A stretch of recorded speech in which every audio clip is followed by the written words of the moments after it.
call a traveler, and it goes round and round. And then we're able to fly it, keep flying, and be able to where we don't have to drive trucks through, and actually a lot of communication between the pilot and the crews doing the work. And here would be a representative, kind of a daily tailboard that we do in the morning with the full crews, identifying what their work is for the day. This specific site, they're identifying the tracking tower on top of the ground. Let me start by talking a little bit about our firm. So I work at Lotus Infrastructure Partners. For those of you who know us for a long time, we used to be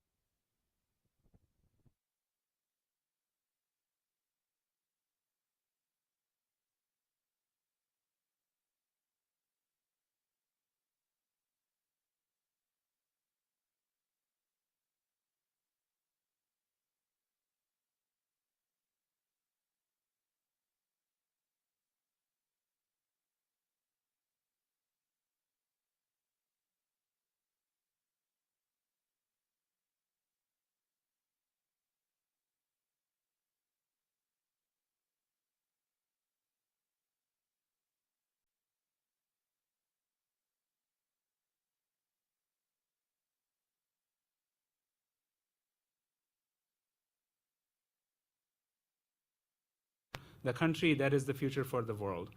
So I'm delighted to be here today and be here. Let me take you back a little bit in time. Many years ago, it was 2014, one of my teammates, Ali, who is sitting here, he called me and said, there is an opportunity to build a transmission line in California. Are you interested? And I said, that sounds great. Let's do it. He said, it will be quick. It will be easy, you know? And I said, I like easy projects. Let's get it done. It took 9 years. A lot has changed in those 9-year period. We went through COVID. We went through a massive inflationary period, supply chain issues. And you know, we never gave up on this project. There were times when it was very difficult, but we knew this was a good project. This was a project that the states needed. This is the right project at the right time. And this is a project that will propel us into a cleaner future. So we never gave up. And that's what we do. We are developing a lot of projects like this across the country. And we are delighted to be here showing what our team has been able to do. At some point, there were more than 100 people in my team that were working on developing this. And I cannot possibly name everybody because that would take forever. But I want to just acknowledge one person, Jason Crew, who is sitting here. He's been the project lead. He's a friend of mine for many years. He's done an amazing job bringing the project to this point. And I also mentioned Ali. He's been a great partner to us. I'll just mention those two, but all a few others that I'm not mentioning. Thank you for all your work. The other thing I want to acknowledge here is the support that we have received from a number of parties. I mean, look around the number of people that are sitting here. You know, they say it takes a village to raise a child. It actually takes a village to build a transmission line. It has taken us years of effort to work through processes in Arizona and California at the federal land. We have worked very closely with a number of federal agencies, and it's taken time. These things take time, but we are grateful for all the help and support that we have received from everybody, including BLM, including Department of Energy, including all the other agencies that, again, I cannot possibly mention here. One partner in particular that I want to highlight is California ISO. California ISO is a system operator, and Elliot, who will speak here after me, is the CEO of California ISO. California ISO, our project was supported by Debbie, who is here somewhere. And Debbie, thank you for all your stewardship of the project. You were terrific, and thank you so much for everything. As I mentioned, in this 9-year period, there are times when people look at each other and saying, is this going to move forward? And you know, partners who want to make things work, make things work. And that's been our experience with California ISO. One last piece before I asked Elliot to come here. So this day is very important to me. I just met the vice president. My kids who are sitting there in the front, they met the vice president. And you know, I came to this country 25 years ago with $1 and a dream. I went to school, and the opportunity this country has given me has been enormous, and I'm deeply grateful for it. You know, today I'm here, the Secretary of Energy is here, Secretary of Interior, the Governor of Arizona, the Vice President. If somebody would have told me when I was 20 that I'd be in a gathering like this, addressing this this esteemed crowd, I would have said they were kidding. But I'm grateful personally to be here. I'm grateful as a firm for all the help and support that we have gotten. And we will commit to building this project. We'll be built to great quality, and we look forward to doing a lot more. So again, everybody who worked on this project, everybody who supported, thank you so much and appreciate it. Give yourself a big round of applause. All right, so I'll have Elliot come in next and speak. Please welcome California ISO CEO, Elliot Mainzer.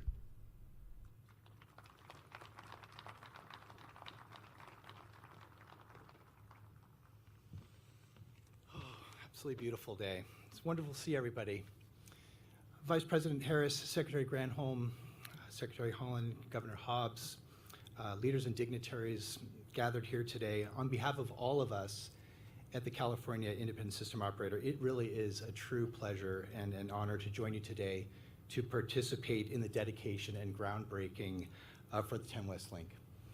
This transmission project, I think, really is a tribute to good planning, perseverance, and regional collaboration. It's been under development, as you just heard, for more than a decade. As a matter of fact, earlier today I was talking to folks who were in the process of sketching this project out in the 1970s. So this has been long coming, and many different hurdles had to be cleared to get to this point. And I absolutely congratulate and thank all the planners, the engineers, the utility folks, the local officials, the permitting entities, policymakers, that big village that Himanshu spoke about, and the outstanding team at Lotus Infrastructure Partners who worked so hard to reach this important milestone. You know, at its core, the 10 West Link really is about meeting regional clean energy goals in a reliable and affordable fashion, something which is vitally important to all of us in the West and across the nation. For the California Independent System Operator, 10 West Link is also about partnership and collaboration between California, Arizona, and the desert Southwest. You know, over the past several years, as we've grappled with record-setting heat waves and drought and other operational challenges across the West, we've seen the tremendous value and importance of working together to plan and operate a reliable, affordable bulk power system for the people we serve. We've also seen the value of strong relationships, teamwork, and that perseverance, which is really personified in this project. You know, no one person, no one entity or state can achieve our energy policy goals alone. But if we work together and drive for win-win solutions, we can bring additional infrastructure projects like 10 West Link online and create even greater economic and environmental value for the people we serve. So it is an honor for the California ISO to have played a key role in helping to bring 10 West Link to this point and to see it stand as another powerful example of our commitment to forward-looking infrastructure investments and the kind of partnerships and regional collaboration that make it possible. And on behalf of the many planning engineers and folks who see the vitally importance of critical infrastructure, I couldn't help note that there is nothing more beautiful than a piece of valuable infrastructure against such a gorgeous landscape on such a gorgeous day at an event that feels like a family reunion. So thank you all so much. This is a fabulous moment, and congratulations to all of you for such a job well done. Congratulations. Thank you. Thank you so much. Please welcome Assistant to the President and National Climate Advisor, Ali Zaidi.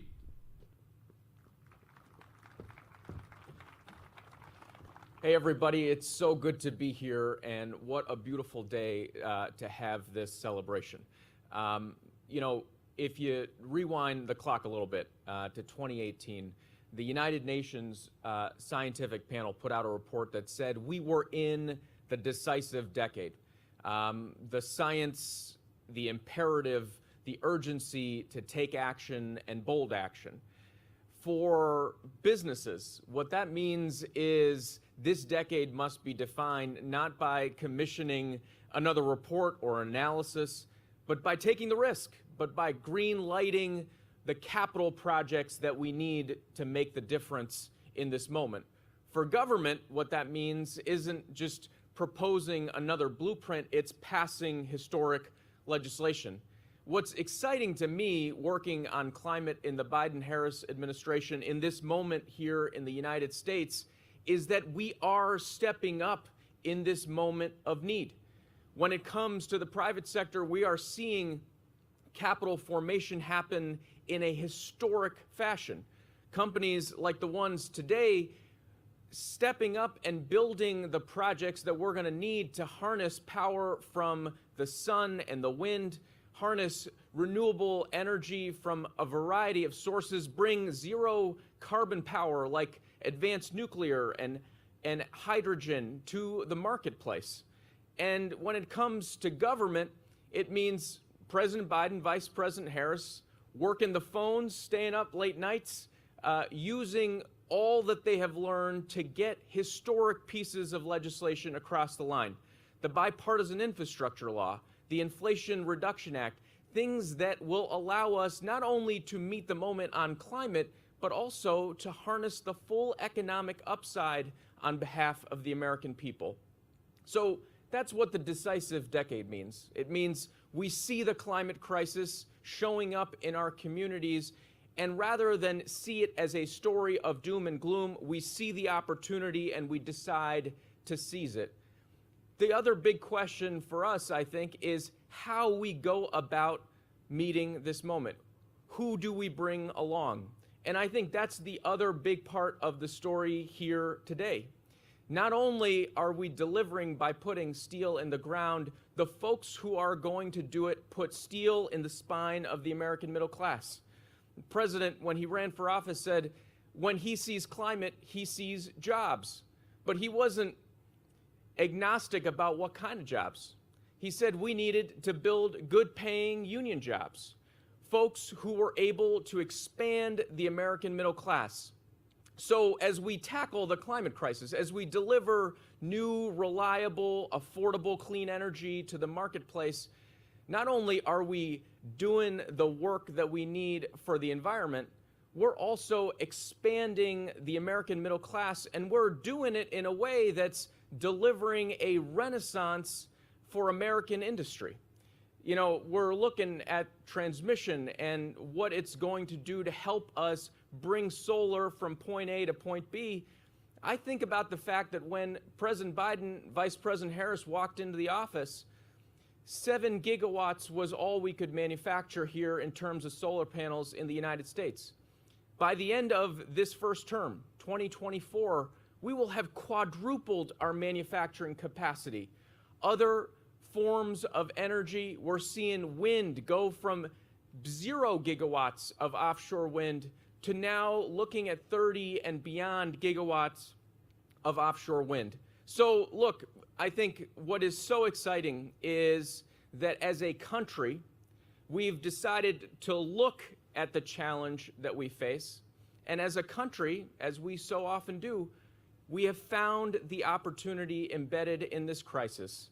And with the private sector, with government, with labor, with environmentalists, we are chasing after that opportunity. And I hope what you'll see today from Secretary Haaland, from Secretary Granholm, and of course from the Vice President of the United States, is that the Biden-Harris administration will be a partner to anyone who wants to chase after that economic opportunity and unlock it for greater energy security, for greater opportunity for our workers, and for savings for our consumers. This is a celebration about one project, but hopefully it is a catalyst for many, many more.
Harris administration's goals of a carbon-free power sector by 2035, as well as Arizona's commitment to a decarbonized economy by 2050. Our state should lead the way in sustainable and renewable energy development, and this effort is an example of what we need to build a 21st century clean energy economy that puts Arizona on a path to long-term prosperity.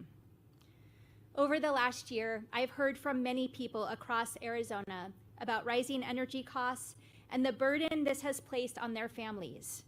During difficult economic times, we need a renewed investment into our energy infrastructure.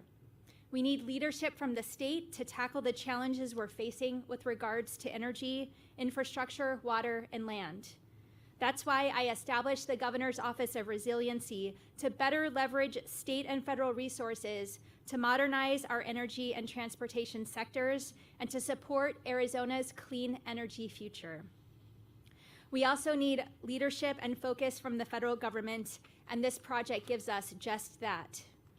For example, this project will enhance regional reliability in both Arizona and California, provide additional flexibility within regional and inter-regional transmission systems, deliver new supplies of low-cost electricity into the southwestern U.S., and reduce energy costs for Arizona households and businesses.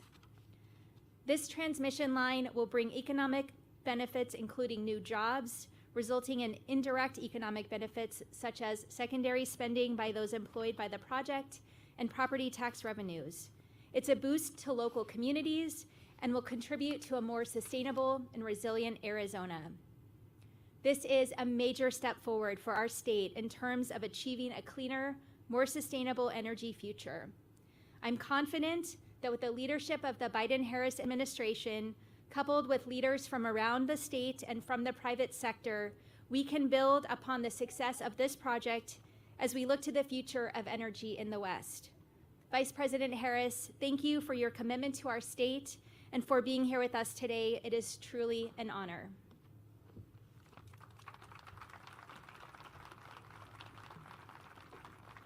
Please welcome Secretary of the U.S. Department of Energy, Jennifer Granholm.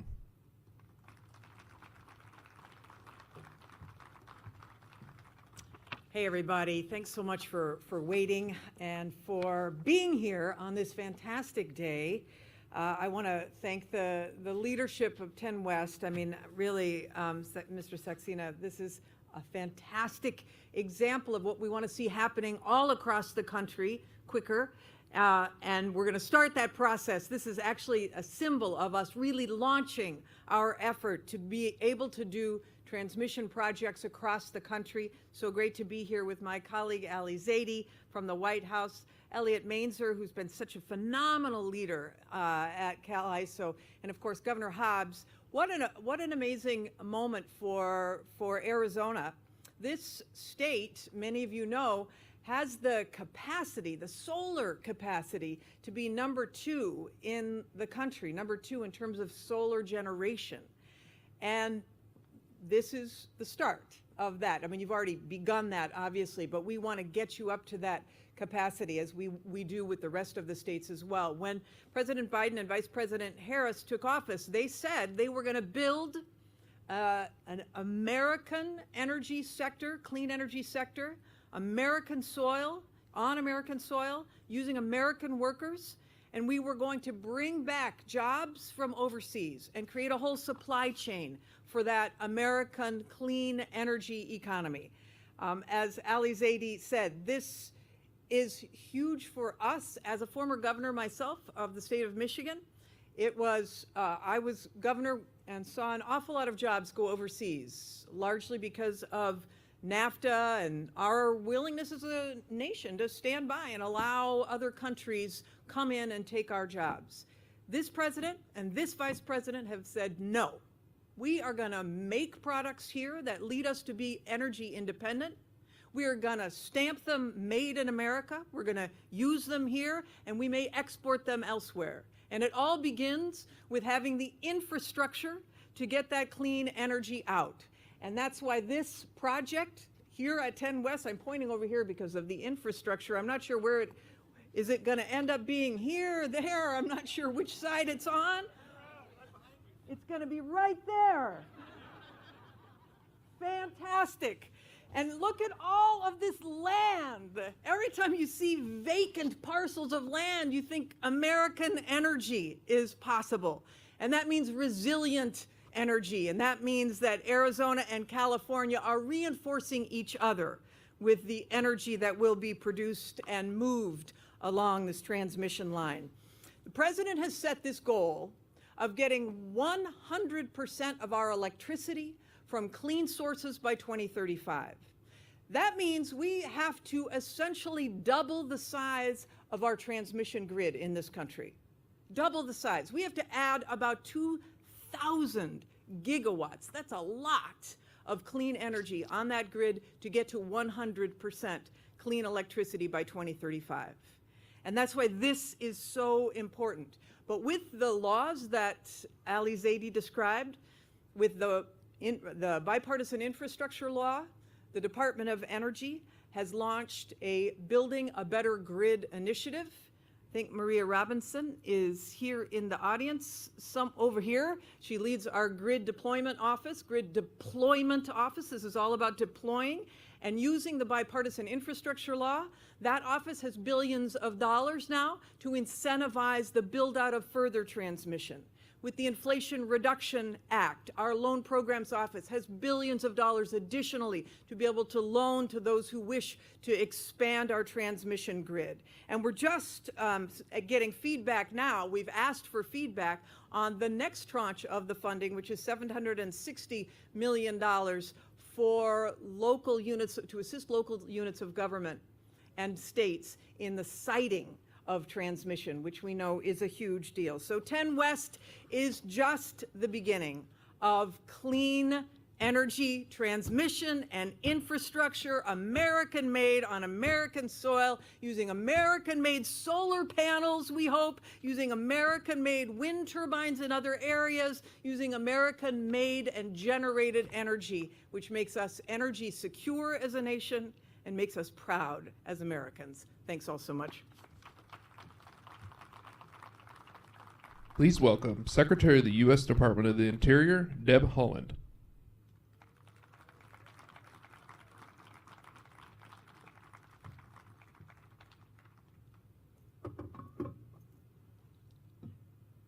Hello, everyone. Thank you so much for being here, for all of your patience. And gosh, what a cause for celebration, right? Today's event truly highlights the Biden-Harris administration's all-of-government approach to helping usher in a legacy of clean and sustainable energy that will live far beyond all of our tenures. Thank you, Secretary Granholm and National Climate Advisor Ali Zaidi, for your partnership as we work to build a better America. Thank you also to Governor Hobbs and all of the local, state, and federal leaders here today. Thank you to our family in labor, who are the backbone of this country. None of this could happen without your partnership and innovation. At the Department of the Interior, we know that the time to act on climate is now. From coastal towns and rural farms to urban centers and tribal communities, climate change poses an existential threat, not just to our environment, but to our health, our communities, and our economic well-being.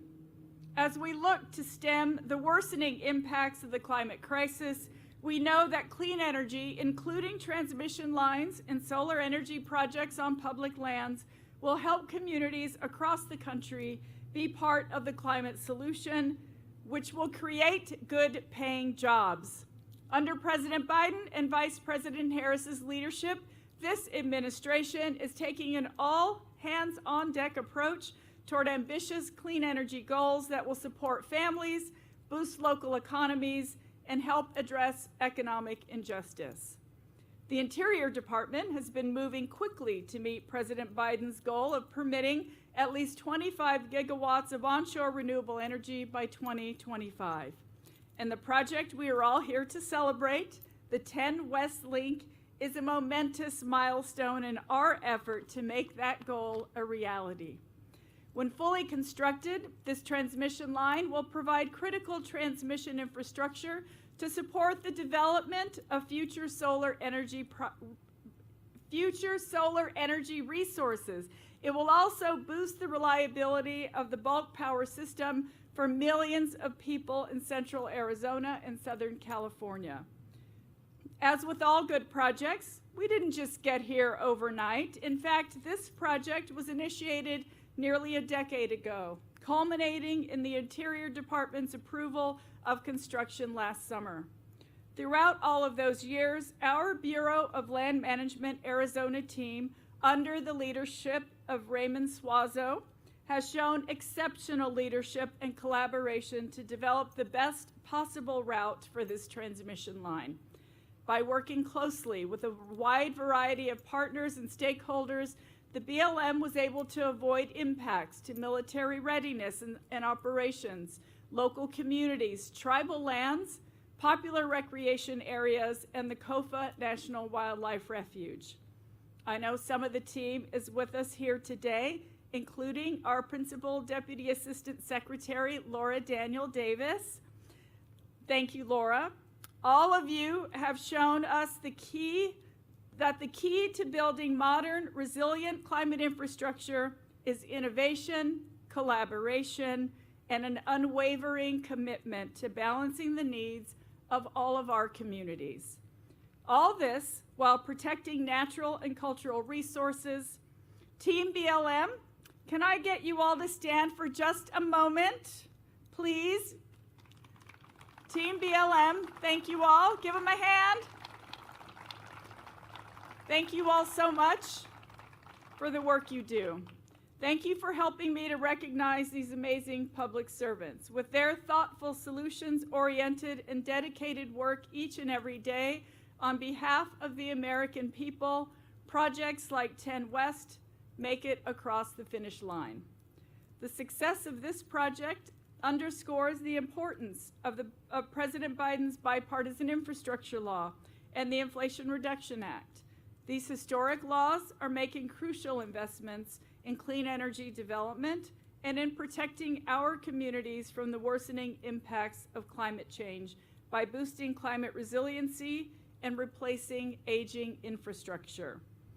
As we continue to implement these once-in-a-generation investments, we're doing so in close coordination with local, state, and elected officials, Indian tribes, conservation industry groups, to help ensure we modernize America's power infrastructure to last us for generations to come.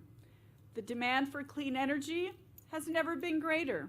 The technological advances, increased interest, cost effectiveness, and tremendous economic potential make these projects a promising path for diversifying our energy portfolio while at the same time combating climate change and investing in our communities. I could not be prouder to be a part of an administration that cares so deeply about protecting our lands, our waters, and our air. Thank you all again so much for being here today and joining us in this celebration. Thank you.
Please welcome IBEW Project 4-Person, Kyle Gladden.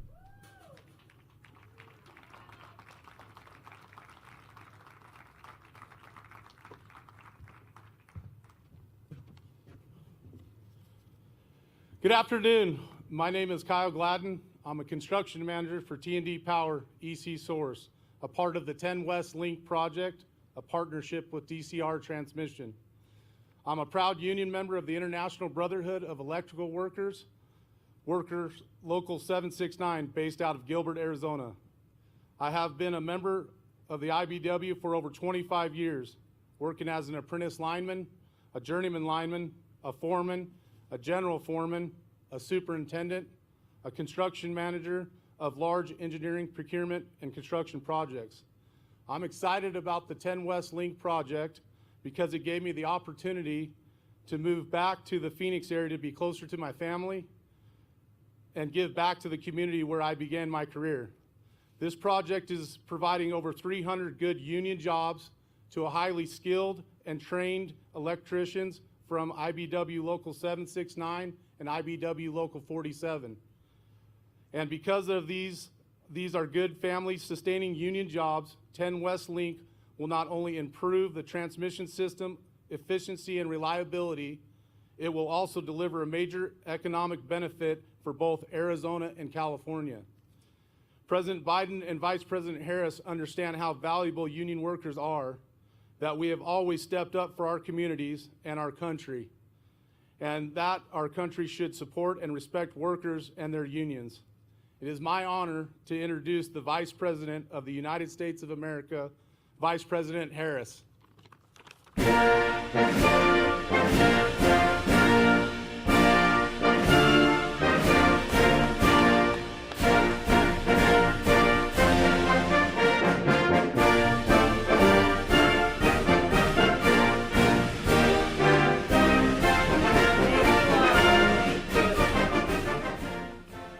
Good afternoon, everyone. Good afternoon. Please have a seat.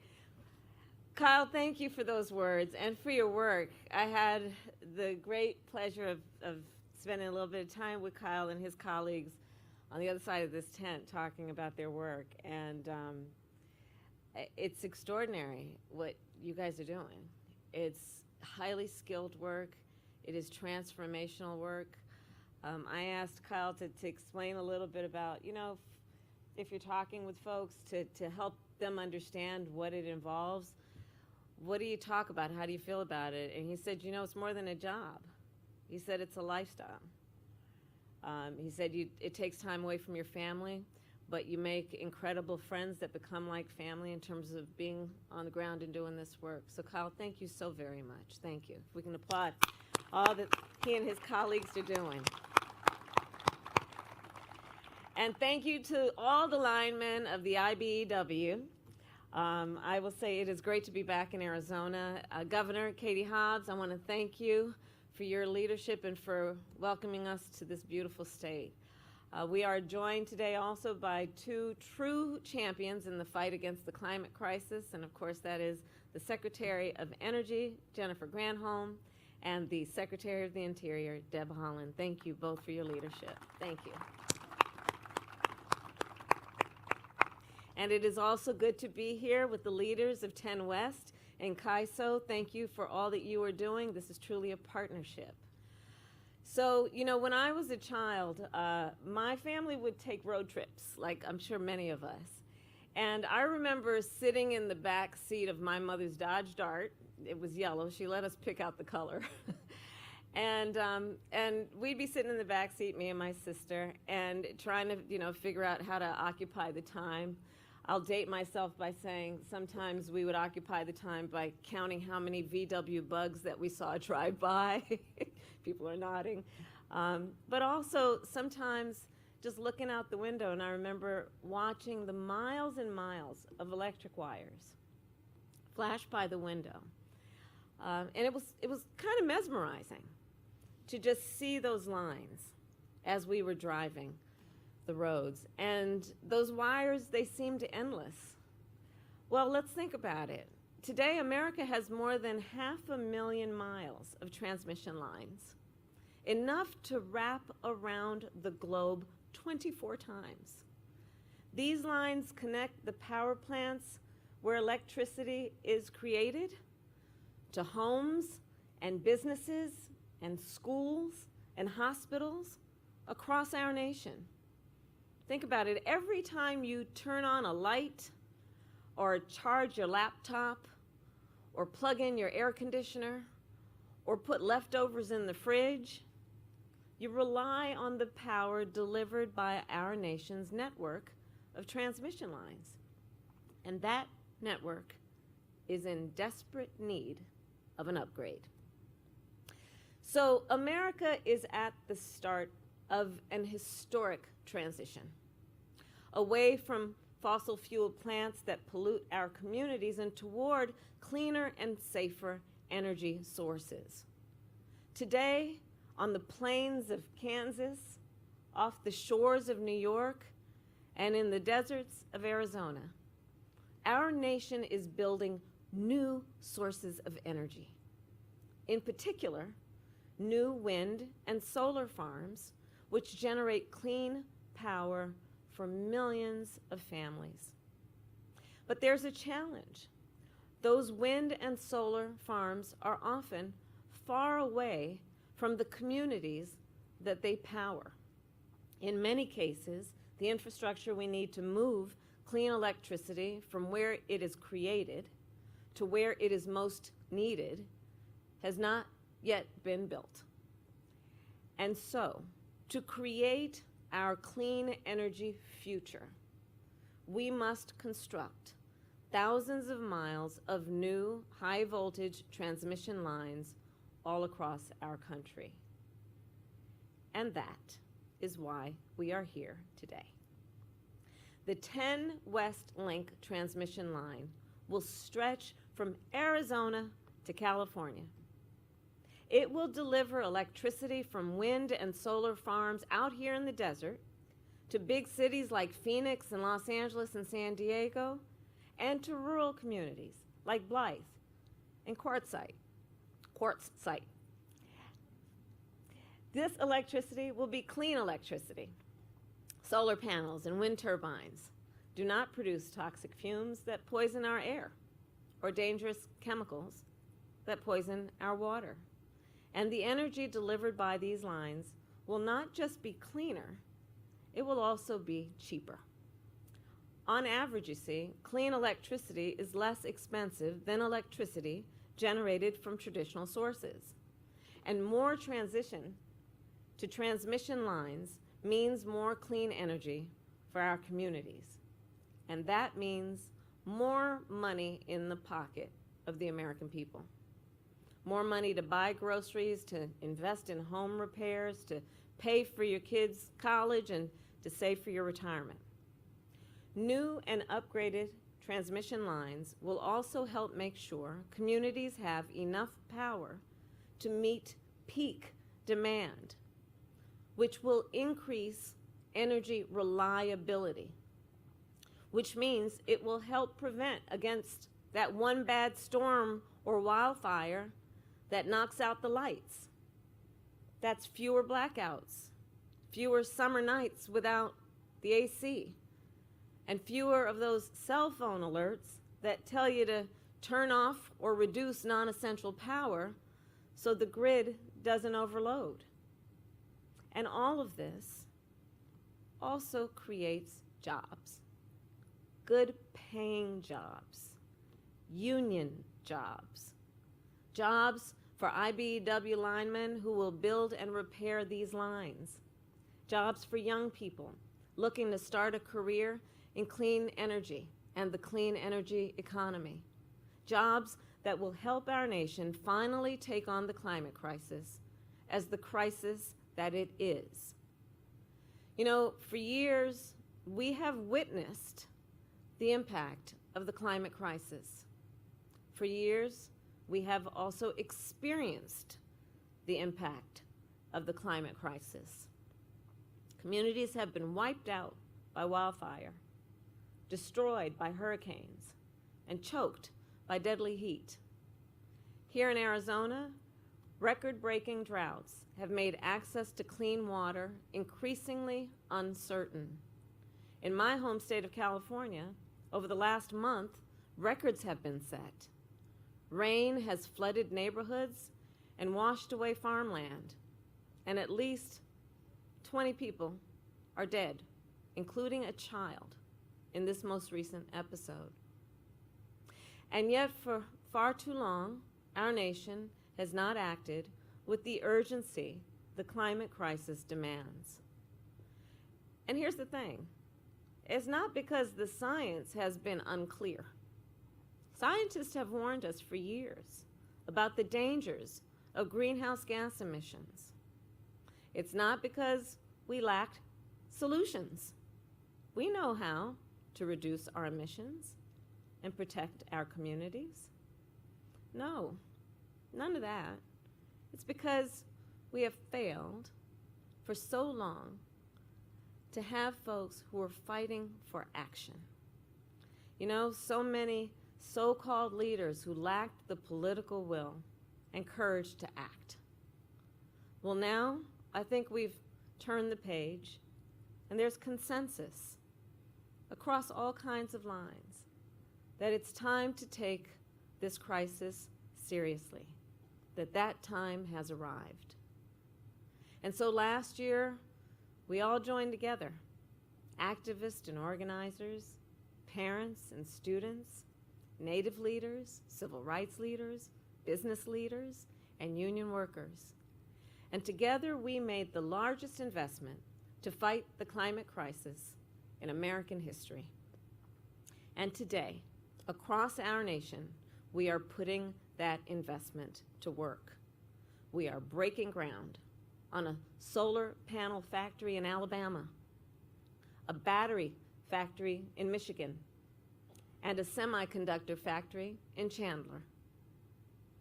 So Arizona, I'm here today because this project demonstrates a very important point.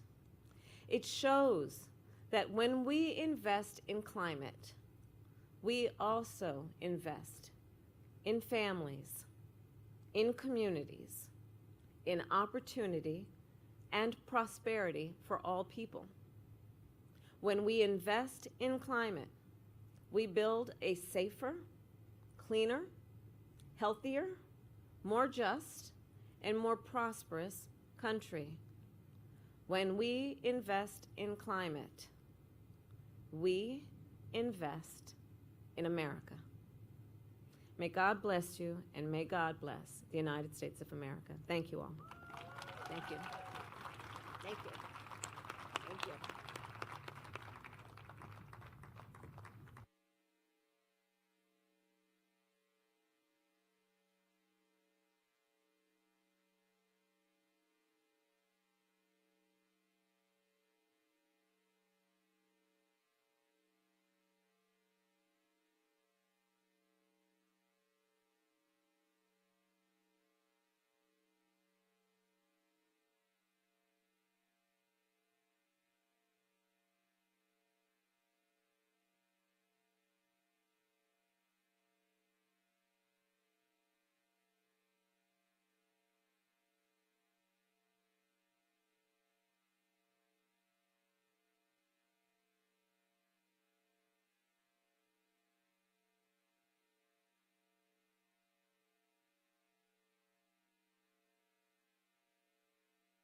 you.